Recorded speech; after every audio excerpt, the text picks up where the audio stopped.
So you want to know where I rank every single phobie. If you haven't already, check out part 1 where I go over phobies from keys 1 to 3. Alright, let's get started. Alright, first up we have Slammerhead. Slammerhead, while having okay health, is just kind of unusable. Its damage is insanely low, the pushback still doesn't even make it a good card, so just like Finnegan, it'll get a D.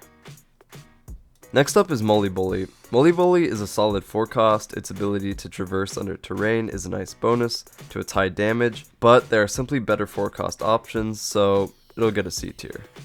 Now we have Temptress. Temptress is honestly a great card for killing off mechanicals, however its ability essentially forces it to suicide itself to get maximum damage off, so it gets a B. Alright, now we have Ginsting. Ginsting will get a high A, it does a good amount of damage, the health is great, and the AoE damage just makes the card super strong. So, Sheeping Gas is a hard one to rank because it can be situational if it connects, however this is a great card to counter high health undead phobies like Erratic or Cerberus, so it gets a solid B. Honeybear is a great counter to some strategies on certain maps and can sometimes be essential to winning a game with lava tiles. So it gets a deserving B because it is limited in some aspects, being its damage and low movement. Clobster is honestly crazy good. The amount of map pressure you can create with this card is insane. The damage and health are nothing spectacular, but being able to move 4 tiles and strike can create for a turn of the tides. That being said, Clobster 100% deserves an A tier if you can use it effectively. So Poison Ivy isn't currently on the updated tier list, so I'll just crop a picture in at the end of the video. So Poison Ivy is good, but kind of unnecessary if you already have Venus. The poison damage is definitely a unique feature of the card, however I recommend saving a key or 2 by using Venus or Unicorn, so it'll get a B tier. Hydra is kind of a funny one. It's essentially an early Cerberus, but it's mechanical. Its health and damage are absurd, but it can be easily countered due to its slow movement, so it gets a C. Next up we have Dr. Dermic. Dr. Dermic is giving more health for an additional key and a turn slower heal. The situation definitely depends on if you need more healing or not, but in most cases I would recommend saving the key and summoning Clinico instead, so Dr. Dermic, like Clinico, will get a B. Gonzo Bonzo's ability to buff units' damage can be super effective in holding a position with another ranged unit or using a jar cannon and sniping an opponent's phobies. Because of this, Gonzo Bonzo will be getting a B. Paddles is simply too costly for his kit. If Paddles was a 3 cost, he might be viable. His health is insanely low, and even though his jumpstart can make some plays, you'll just be at a key loss. Paddles is unfortunately unusable where it's at, so it gets an F. So Blinky, like Poison Ivy, is not on the updated tier list for phobies, so I'll just crop a picture in at the end. Now Blinky's damage and health is actually not bad. It's a good 4 cost summon, but there are just better options, so Blinky would get a C. Unbearable is overall a super strong unit. It's tanky, it does good damage, and it's a lob unit. Not to mention, it's also undead. It heavily challenges enemies to take it down. Unbearable gets a high A. So Primate number 9 is basically the upgraded version of Cassowary for an additional 2 keys. Now, that being said, its chargeability while being undead makes it hard to kill while doing an insane amount of damage. However, there are definitely other 4 cost phobies that are just better to summon in most situations, so it gets a high B. Next up we have Gargles. Gargles' ability is just too unique to use optimally. Its damage and health are just nothing special. Gargles gets a C because, like Primate number 9, there's just more phobies that are just better to summon. Furkin Leepricarn is definitely an amazing card. The fact that a 4 cost card can counter an 8 cost like Mildred completely or just completely disrupt an opponent's play while also being able to lob and being a dimensional just makes this card an absolute A tier. Now, Grimes is a tough one to rank. It's an amazing phobie if you know what you're doing by stacking the kills, but it's just very hard to do effectively. If you can get multiple kills off with Grimes, it becomes unstoppable. He's also a dimensional unit which can force an opponent to sacrifice a high key unit due to its high damage, so if used correctly, Grimes gets a low A. Lastly, of the 4 cost phobies, we have Glob.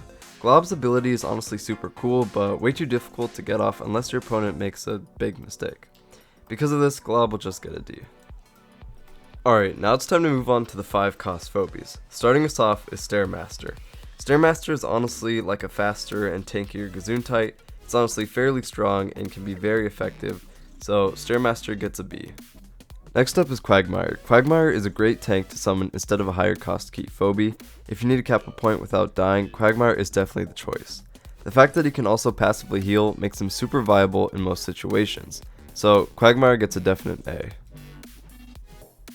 Ray Chargels is something you don't want to see when you have a lot of mechanicals on the field. However, Ray Chargels lacks good health and should be used lightly unless the situation calls for it, so Ray Chargels gets a B. Moley Bully is an interesting debuffer, but I think it's worth waiting and just saving another key to summon Boofairy. It has a higher damage buff than Moley Bully, and if you do elect to summon him, it's alright, but there are just many better options than this, so Moley Bully gets a C. Alright, now we have Miss Moffat. Miss Moffat has a fantastic pull. Its poison damage and ability to create plays make it a great 5-cost Phobie to summon, so Miss Moffat will get an A. Noxious is no doubt one of the best 5-cost Phobies. Its ability to do an AoE damage and poison makes it extremely strong. It has good health, good damage, and can fly. Noxious gets a definite S. Heavo is a very consistent Phobie that can be effective in almost any map. It's super tanky and does decent damage. I can safely give Heavo an A. Medibot is up next. Medibot is definitely a great healer in some situations when you need to go over a great distance, but it is just too costly. Medibot gets a D, but it definitely can be good in some situations. Morty, just like Medibot, is just too expensive to get its worth off. Morty may have very high damage, but there are many other options that are better, so Morty would also get a D.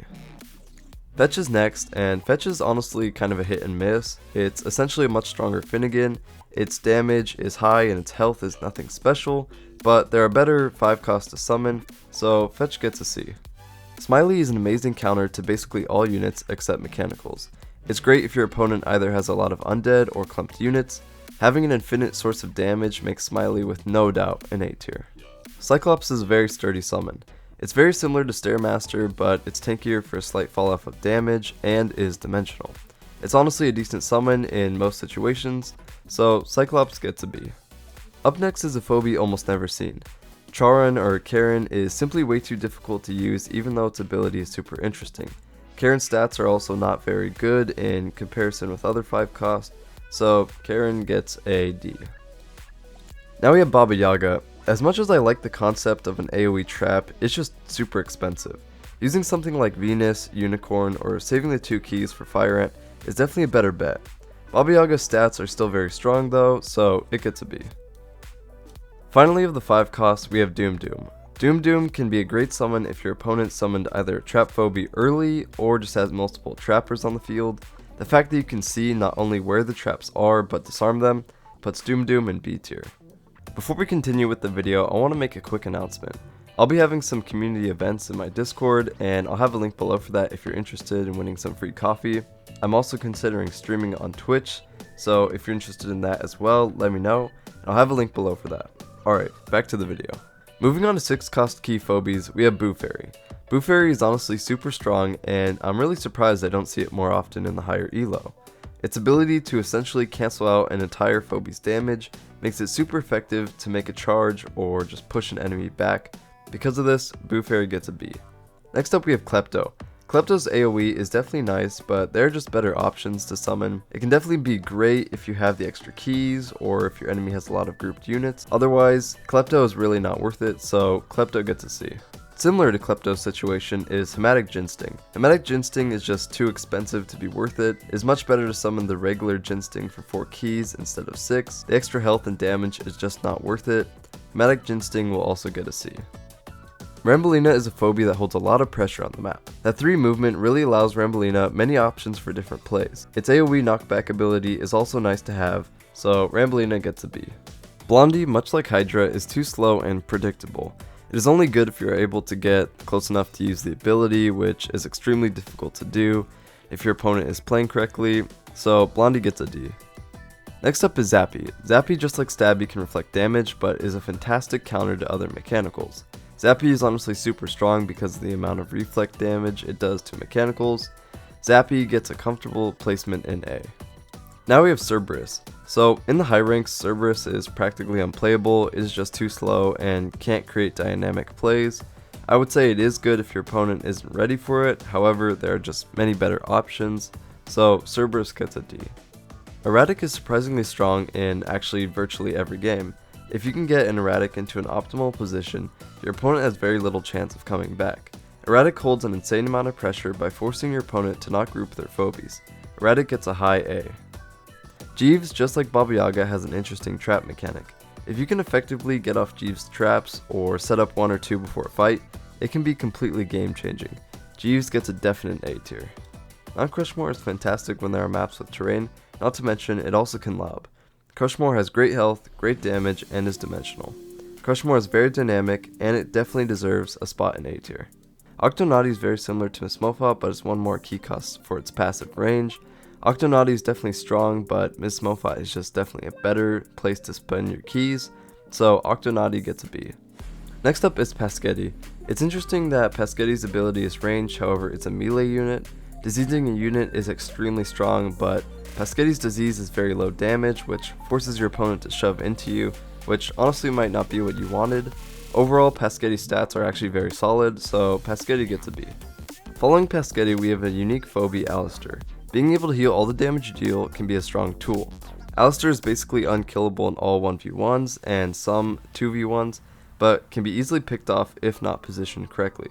So because of that, Alistair gets a B. Up next is Scritch. Scritch has a lot of potential to be a game changer, however Scritch is just too expensive and situational. It is much more effective to summon something like Gonzo Bonzo to save the 2 keys, even if it is slower, so Scritch will get a C. Wrapping up the 6 cost Phobies, we have Rocket Man. In my most recent games, I find myself using Rocket Man more and more often. Its ability to completely cancel out a Phobie for 2 turns is exceptionally strong. Not to mention, Rocket Man's stats are very solid. Rocket Man gets a guaranteed spot in A tier. And that about wraps it up for part 2 of the Phobies tier list. Stay tuned for part 3, where I will be going over the last group of Phobies. With that being said, take care, and I'll see you in the next one.